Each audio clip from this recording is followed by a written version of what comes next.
Thank you so much, Speaker sir, for giving me this opportunity कि भारतीय संसद की 75 सालों की इस यात्रा पर तमाम सम्मान्य साथी अपने अपने अनुभव, अपनी अपनी यादें, अपनी अपनी उपलब्धियां, उसका जिक्र यहां पर कर रहे हैं। मुझे लगता है सर, एक दिन कुछ घंटे इन 75 सालों की यात्रा को समअप करके बताने के लिए बहुत कम है, पर मैं बधाई दूंगा जिस तरीके से आज हमारे प्रधानमंत्री आदरणीय नरेंद्र मोदी जी ने इतने कम समय में इतने खूबसूरत शब्दों के साथ जिस तरीके से इस 75 साल की यात्रा के बारे में उन्होंने पूरा बखान किया, जहां हमारे देश के प्रधानमंत्रियों के योगदान से लेकर इस संसद को चलाने में छोटे से छोटे कर्मचारी के योगदान तक की उन्होंने सराहना की, उनको भी उन्होंने सम्मान देने का काम किया। मीडिया के हमारे साथियों का भी उन्होंने जिक्र किया।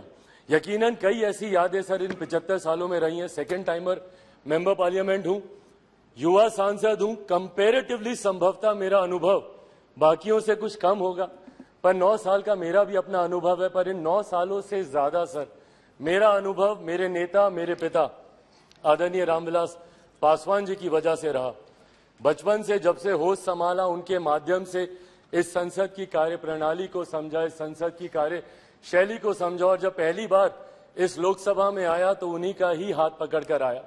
आज जब हम लोग नई संसद में जा रहे हैं तो यकीनन कई ऐसी यादें कौंधती हैं और यकीनन एक भावुक क्षण है। महसूस होता है कि जिस जगह पर मुझे मेरे पिता लेकर आए थे, आज एक नई यात्रा की ओर हम लोग जा रहे हैं। पर प्रधानमंत्री जी ने भी उसको भी बहुत खूबसूरती से बताया कि ये हम जैसे जो आज की तारीख में इस लोकसभा में मौजूद है, संसद में मौजूद है, राज्यसभा के भी सदस्य, हम लोग ले ये गर्व का लम्हा है, जहां एक तरफ हम लोग इतिहास के भी हम लोग साक्षी रहे हैं, वहीं एक नई ऊर्जा के साथ भविष्य की भी ओर हम लोग जा रहे हैं। तो कड़ी बनने का सौभाग्य हम लोग को मिला इतिहास और भविष्य के बीच, जो यकीनन मौजूद यहाँ पे तमाम सांसदों के लिए एक गर्व की अनुभूति कराता है।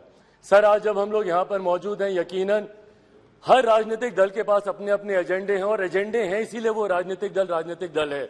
हर किसी ने अपनी अपनी बातों को रखा कि इस विशेष सत्र में ये चर्चा होनी चाहिए, वो चर्चा होनी चाहिए, ये मुद्दे आने चाहिए। यकीनन सर, मेरी भी पार्टी है, हम भी चाहते हैं कि कई विषय हैं जिसपे चर्चा होनी चाहिए। मैं युवा हूं, हमेशा इस बार का मैं पक्षधर रहा हूं कि भारत में एक युवा कमीशन का गठन होना चाहिए, एक नेशनल युवा कमीशन, एक नेशनल, एक राष्ट्रीय युवा आयोग का गठन किया जाना चाहिए, जहां पे युवा अपनी तमाम समस्याओं के साथ जाएं और अपना समाधान लेकर आए। भारत एक युवा देश है, अलग अलग आयोग यहां पर बने हैं, महिला आयोग है, बाल आयोग है, अल्पसंख्यक आयोग है। ऐसे में देश में एक युवा आयोग के गठन का ये समय है, ये होना चाहिए। साथ ही में हम लोग चाहते हैं sir, women reservation bill pay भी चर्चा हो रही थी, वो भी हम लोग चाहते हैं कि विमेन रिजर्वेशन बिल जल्द से जल्द आए। आज इतनी भारी संख्या में महिला सांसद जो यहाँ पे मौजूद हैं, अपने सामर्थ्य पर जीत कर आई हैं।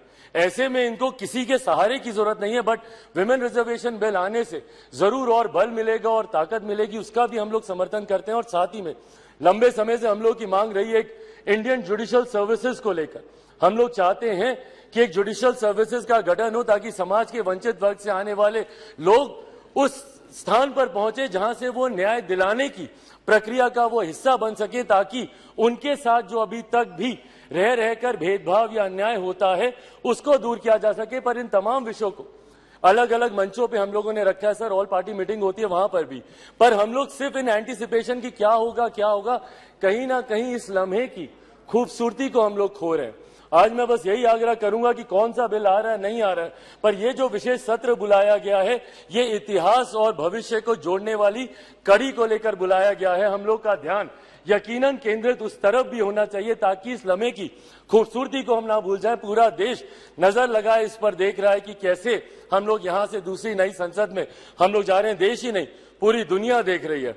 और आज सर, जब डॉक्टर बाबा साहेब भीमराव अंबेडकर जी के बनाए हुए संविधान के आधार पर जिस तरीके से भारतीय संसद के 75 सालों का इतिहास रहा है, मैं उम्मीद ही नहीं पूरे विश्वास के साथ ये कह सकता हूं कि हमारे मौजूदा प्रधानमंत्री आदरणीय नरेंद्र मोदी जी के नेतृत्व में डॉक्टर बाबा साहेब भीमराव अंबेडकर जी के बनाए हुए संविधान के आधार पर ही हम लोग एक विकसित देश की हम लोग नींव रखने जा रहे हैं। और जो लक्ष्य है 2047 में विकसित देश के निर्माण का, उस लक्ष्य को हम लोग नई संसद से हम लोग जरूर अचीव कर पाएंगे। अंत में अपनी बातों को समाप्त करूं सर, मैं जरूर अपने क्षेत्रवासियों का धन्यवाद करूंगा, और मुझे लगता है हम सब यहाँ पर हैं भारत की जनता की वजह से, अपने अपने क्षेत्र वासियों की वजह से। मैं जमुई से आता हूं सर, मैं जमुई वासियों का धन्यवाद करूंगा। मेरे नेता, मेरे पिता अगर आज जीवित होते और यहां पर होते तो जरूर वो भी अपनी कर्मभूमि हाजीपुर का जिक्र करते। मैं पूरे अपने प्रदेश बिहार का और देशवासियों का धन्यवाद करूंगा जिन्होंने भारतीय संसद को इतना सशक्त, इतना मजबूत बनाया कि आज जब दुनिया भर के राष्ट्रीय अध्यक्ष आते हैं तो वो G20 जैसे इतने भव्य आयोजन को देखकर, जो हमारे प्रधानमंत्री जी के नेतृत्व में किया गया, उसको देखकर देश ही नहीं पूरी दुनिया बढ़ते विकसित भारत के बढ़ते कदमों की सराहना करती है। एक बार फिर से मैं प्रधानमंत्री जी का भारत को नई संसद देने के लिए उनका धन्यवाद करता हूं और यहां पर आपका धन्यवाद करता हूं कि आपने मुझे समय दिया। Thank you so much sir. धन्यवाद। Next speaker Shri E.T. Mohammed Bashir.